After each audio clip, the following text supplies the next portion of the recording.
স্বাগত জানাচ্ছি যমুনা টেলিভিশনের নিয়মিত আয়োজন প্রবাসী বাংলাদেশে। বিশ্বের বিভিন্ন প্রান্তে থাকা প্রবাসীদের খবরাখবর নিয়ে আপনাদের সাথে আছি আমি দেবাশিস চন্দ্র সরকার। আমিরাতে সফররত প্রবাসী কল্যাণ ও বৈদেশিক কর্মসংস্থান মন্ত্রণালয়ের প্রতিমন্ত্রী শফিকুর রহমান চৌধুরীর সাথে মত বিনিময় করেছে সিআইপিদের সংগঠন এনআরবি সিআইপি অ্যাসোসিয়েশন। উন্মুক্ত এই আলোচনায় অংশ নেন ৩২টি দেশ থেকে নির্বাচিত সিআইপিরা। আলোচনায় উঠে আসে ভিসা জটিলতা, রেমিটেন্সের উপর বাড়তি প্রণোদনা, প্রবাসী স্কিম চালু সহ নানা বিষয়। মধ্যপ্রাচ্যের দেশ সংযুক্ত আরব আমিরাত সফর করছেন প্রবাসী কল্যাণ ও বৈদেশিক কর্মসংস্থান প্রতিমন্ত্রী শফিকুর রহমান চৌধুরী। অংশগ্রহণ করেন আবুধাবি ডায়ালগের ৭ম আসরে। বৈঠক করেন প্রবাসে বসবাসরত সিআইপিদের সাথেও। এনআরবি সিআইপি অ্যাসোসিয়েশনের আয়োজনে অনুষ্ঠিত এ বৈঠকে উঠে আসে প্রবাসীদের নানা সমস্যার কথা। ভিসা জটিলতা, বিমানবন্দরে হয়রানি, প্রবাসে মৃত্যু হলে মরদেহ দেশে পৌঁছাতে নানা ঝক্কি ঝামেলা সহ বিভিন্ন অসুবিধার কথা তুলে ধরেন প্রবাসীরা। আমাদের এই সিআইপি অ্যাসোসিয়েশনের মাধ্যমে আমরা সবাইকে আহ্বান জানাচ্ছি বৈধ পথে টাকা পাঠান। সমস্যা সমাধানে শীঘ্রই কার্যকরী পদক্ষেপ নেওয়া হবে আশ্বাস দেন প্রতিমন্ত্রী। পাশাপাশি কর্মীদের দক্ষ করে গড়ে তুলতে সব ধরনের ব্যবস্থা নেওয়া হবে বলেও জানান। যে ধরনের কর্মী আমাদের প্রয়োজন আছে বা ইন্ডাস্ট্রিতে যে ধরনের কর্মী চায়, আমরা সেই ধরনের কর্মীর ব্যবস্থা করব এবং তাদের কর্মদক্ষতা বৃদ্ধির লক্ষ্যে আমরা উপযুক্ত ট্রেনিং এর ব্যবস্থা করব। দ্রুত এসব সমস্যার সমাধান হলে রিজার্ভ সংকট কাটিয়ে ওঠার পাশাপাশি রেমিটেন্স প্রবাহ কয়েক গুণ বাড়বে বলে প্রত্যাশা সিআইপিদের। সকল প্রবাসীদেরকে একটি মেসেজ দিতে চাই, আমাদের আচার আচরণ, আমাদের কর্মকাণ্ডের মধ্যে আমাদের দেশের ভাবমূর্তি নির্ভর করে। এমন কোনো কাজ করা যাবে না যেটি আমাদের দেশের সুনাম বিনষ্ট হবে। বাংলাদেশ সরকার আমাদেরকে রেমিটেন্স যারা ভালো রেমিটেন্স পাঠাইছে তাদেরকে সিআইপি নির্বাচিত করেছে। অনুষ্ঠানে উপস্থিত ছিলেন দেশটিতে নিযুক্ত রাষ্ট্রদূত মোহাম্মদ আবু জাফর। ভিসা পেতে নকল সার্টিফিকেটের ব্যবহার না করতে প্রবাসীদের অনুরোধ করেন তিনি। সতর্ক করেন এ ধরনের অনিয়মের কারণে আরও বেড়ে যেতে পারে ভিসা জটিলতা। আমাদের প্রবাসী বাংলাদেশি কমিউনিটি একই সাথে বাংলাদেশের যারা বিভিন্ন রকমের রিক্রুটমেন্ট এজেন্সি রয়েছে তারাই এই পর্যায়ে নিয়ে যায়। প্রবাসীদের যে বিষয়গুলো আছে, যে সমস্যাগুলো আছে, সেগুলো তিনি তার সাহসী নেতৃত্ব দিয়ে সমাধান করতে পারবেন। দুবাইয়ে অনুষ্ঠিত আয়োজনে অংশ নেন ৩২টি দেশ থেকে নির্বাচিত সিআইপিরা। মেহেদি রুবেল, যমুনা নিউজ, সংযুক্ত আরব আমিরাত। অবৈধ অভিবাসন ঠেকাতে মালয়েশিয়ায় ২ শতাধিক স্থান ইমিগ্রেশনের নজরদারিতে রয়েছে। দেশটির ইমিগ্রেশন বিভাগের মহাপরিচালক দাতুক রুসলিন জুসেহ এ তথ্য জানিয়েছেন। বলেন, মিনি ঢাকা, চায়না টাউন, মসজিদ ইন্ডিয়ার মতো অভিবাসী অধ্যুষিত এলাকাগুলোতে রয়েছে নজরদারির আওতায়। জানান, চলতি বছর ফেব্রুয়ারির ৮ তারিখ পর্যন্ত মোট ১,৬৮৭টি অভিযান পরিচালনা করেছে ইমিগ্রেশন বিভাগ। এ সময় ১৯,৮৭৩ জন অভিবাসীর তথ্য যাচাই করা হয়েছে, যার মধ্যে অভিবাসন আইন লঙ্ঘনের অভিযোগে আটক হয়েছেন ১০,৪৬৭ জন। অবৈধ নিয়োগের কারণে আটক হয়েছেন ৭৫ জন নিয়োগকর্তাও।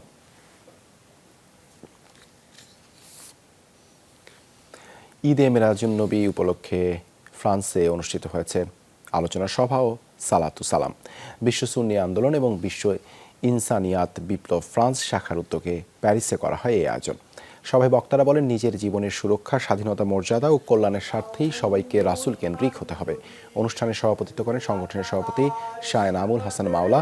শরীয়ত উলা মিলনের উপস্থাপনায় সভায় আরও উপস্থিত ছিলেন মাসুদ নূর, গোলাম মাওলা হিমেল, সাইফুল আলম সবুজ, রবিউল হোসেন রয়েল, শাখাওয়াত হোসেন, রাশেদা আক্তার, শিরি সহ আরও অনেকে।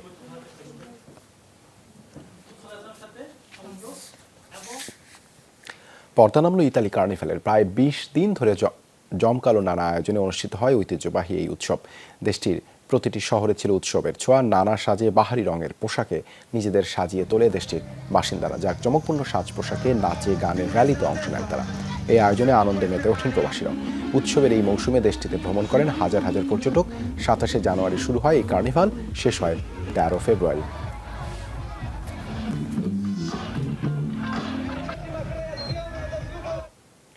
ওমানে অনুষ্ঠিত হতে যাচ্ছে পিঠা উৎসব। শুক্রবার রাজধানী মাস্কাটে ওমান বাংলাদেশ সোশ্যাল ক্লাবের মহিলা উইংয়ের অভিষেক উপলক্ষে করা হবে আয়োজন। অনুষ্ঠানে অংশ নেবে ক্লাব অনুমোদিত মহিলা wing, Noakhali wing, Comilla wing ও চট্টগ্রাম উইং।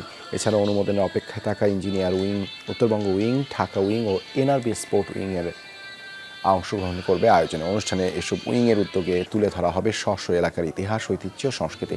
নানা পদের দেশীয় পিঠার পাশাপাশি আয়োজন থাকবে সাংস্কৃতিক অনুষ্ঠানে। সংবর্ধনা দেওয়া হবে সিআইপিদের।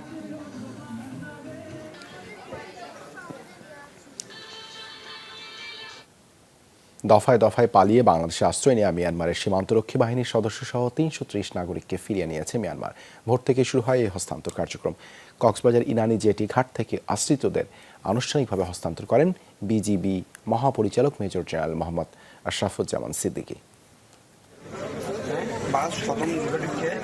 সকাল থেকেই কক্সবাজার ইনানি জেটি ঘাটিতে বিজিবির তৎপরতা। নীলা হাই স্কুল ও ঘুমধুম উচ্চ বিদ্যালয় থেকে কড়া নিরাপত্তায় সড়ক পথে নিয়ে আসা হয় মিয়ানমারের আশ্রিত ৩৩০ নাগরিককে। জেটি ঘাটে চলে যাচাই বাছাই। মিয়ানমার সরকারের ৭ জন প্রতিনিধি সহ বিজিবি কর্মকর্তারা ছিলেন এই কাজে। তারপর আনুষ্ঠানিকভাবে 2 দফায় তাদের হস্তান্তর করেন বর্ডার গার্ড বাংলাদেশের মহাপরিচালক। ইনানি নৌবাহিনী জেটি থেকে বাংলাদেশের 2টি জাহাজে প্রথমে বিদেশি নাগরিকদের নেওয়া হয় গভীর সমুদ্রে। সেন্ট মার্টিনের কাছে নোঙর করা মিয়ানমারের জাহাজে তুলে দেওয়া হয় সবাইকে। পুরো প্রক্রিয়া শেষে বিজিবি প্রধান বলেন, সরকারের আন্তরিকতা এবং তৎপরতার কারণে দ্রুততম সময়ে আশ্রয় নেওয়াদের মিয়ানমারে ফেরানো গেছে।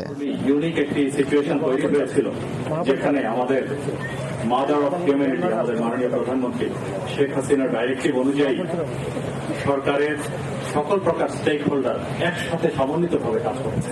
সেজন্যই আমাদের এটি সম্ভব হয়েছে এত দ্রুততার সাথে। একই সাথে মায়ানমার সরকারেরও সেই বিষয়ে তাদেরও চেষ্টা ছিল। সব মিলিয়ে একটি আমরা আজকে সফলতার সাথে এই প্রত্যাবর্তন সম্পন্ন করতে পারছি।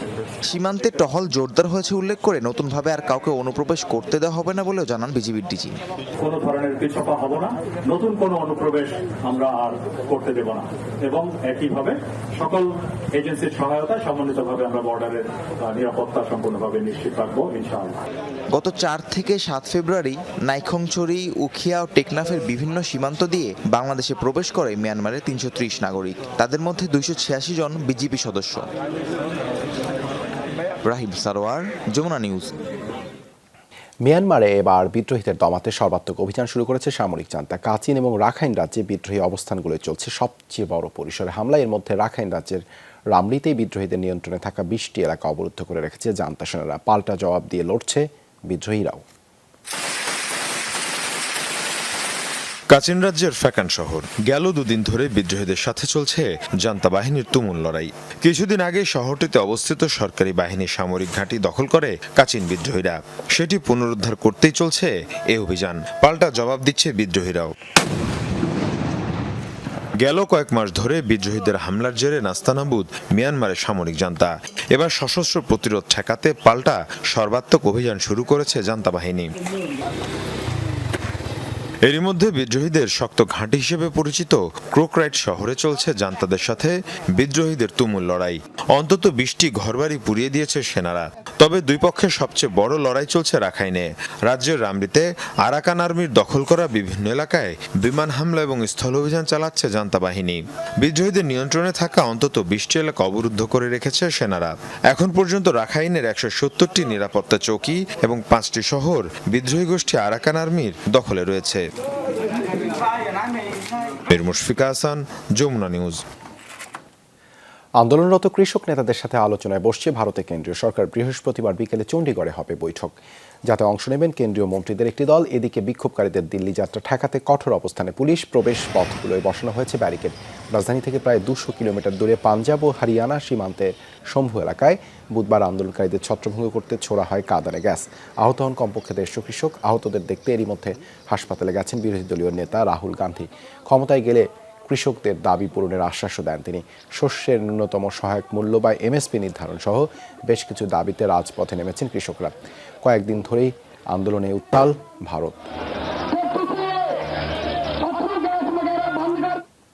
চোরা কারবারে দখল আর প্রভাব বিস্তার নিয়ে উত্তপ্ত নেত্রকোনার সীমান্তবর্তী উপজেলা দুর্গাপুর। কোটি কোটি টাকার কারবারের পক্ষে বিপক্ষে অবস্থান দুটি পক্ষের, ফলে হামলা আর হত্যার ঘটনা নিয়মিত হয়ে দাঁড়িয়েছে। 1 বছরে খুন হয়েছে 6 জন, যদিও পুলিশ বলছে সবশেষ হত্যাটি ব্যক্তি দ্বন্দ্বের জের। সীমান্ত পথে অবৈধভাবে আসছে ভারতীয় পণ্য। নেত্রকোনার দুর্গাপুরে এই কারবার নিয়ে সংঘাত এখন চরমে। চোরাচালানের পক্ষে বিপক্ষে অবস্থান নিয়েছে দুটি পক্ষ।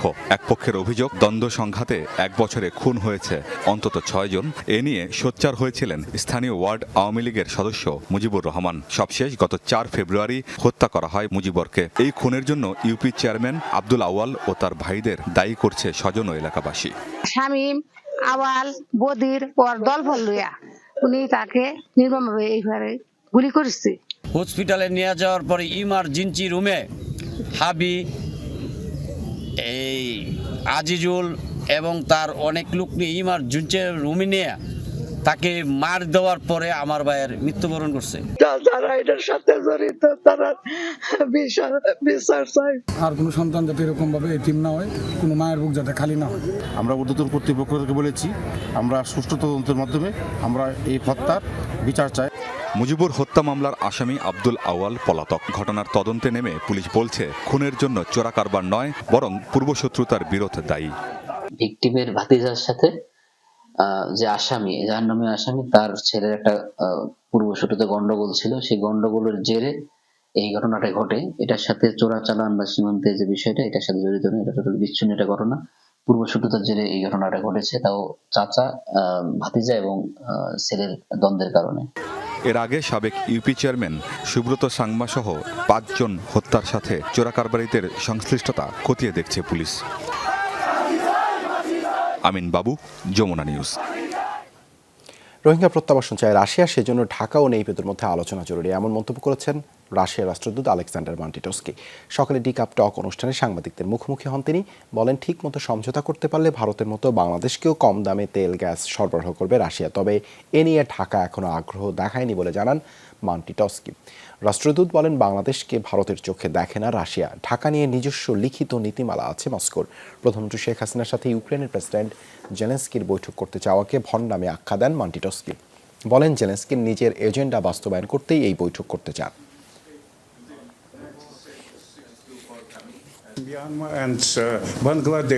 বিভিন্ন দেশ ও এনজিও সহ সবার উচিত মিয়ানমারের রাখাইন ইস্যুতে কাজ করা। যদিও মিয়ানমারে এখন একটি অস্থিতিশীল অবস্থা বিরাজ করছে, তবুও রোহিঙ্গা প্রত্যাবাসন চায় রাশিয়া। তাই বাংলাদেশ ও মিয়ানমারের মধ্যে আলোচনা করা এখন সবচেয়ে জরুরি কাজ বলে মনে করি আমরা।